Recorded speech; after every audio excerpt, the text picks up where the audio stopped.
फरमाते हैं मैं शुरू में एक औरत पे आशिक हो गया था एक औरत पे। तो मैंने इशा की नमाज उसके मोहल्ले में जाके पढ़ी। मेरा मजहबी घराने से ताल्लुक था, नमाज में पढ़ता था। तो इमाम साहब जो थे ना, ये दाता साहब ने लिखा कशफुल माजून, इमाम साहब ने ना आयात जरा लंबी पढ़ी। तो मेरे दिल में ख्याल आया कि मौलाना आप तो फारिग हैं, तो हमें तो और भी काम है। तो कहते हैं नमाज से फारिग होकर मैं उसके घर के चक्कर लगाता था, सारी रात घूमता रहता था। वो चंद लम्हों के लिए छत पे आती थी, दो एक बात करती थी, चली जाती थी।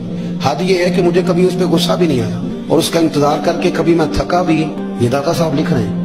हजरत अब्दुल्ला इब्न मुबारक फरमाते हैं एक रात में गया, इसी तरह मैंने नमाज पढ़ी, फिर मैं उसके घर गया। मैं सारी रात, सर्दियों की ठंडी रात, 11-12 घंटे उसके घर का तवाफ करता रहा, माज़अल्लाह चक्कर लगाता रहा। आधी रात को सहरी के वक्त वो छत पे आई 1 मिनट के लिए और कहने लगी घर में मेहमान बहुत ज्यादा हैं, आज बात नहीं हो सकेगी। हजरत अब्दुल्ला इब्न मुबारक फरमाते हैं कि मैं जब वापिस लौटा तो ना मुझे उस पर गुस्सा था, ना मुझे थकावट थी, बल्कि मेरे दिल के अंदर उसके लिए मोहब्बत बढ़ रही थी। मैं कह रहा था कितनी अच्छी है बेचारी, इतने राश में भी और इतनी मजबूरी में भी 1 मिनट के लिए छत पे आई है, फिर भी मुझे उससे प्यार बढ़ रहा था। कहते हैं जब मैं थोड़ा आगे बढ़ा तो फजर की अजान हो रही थी, यकदम मेरे अंदर से आवाज उठी।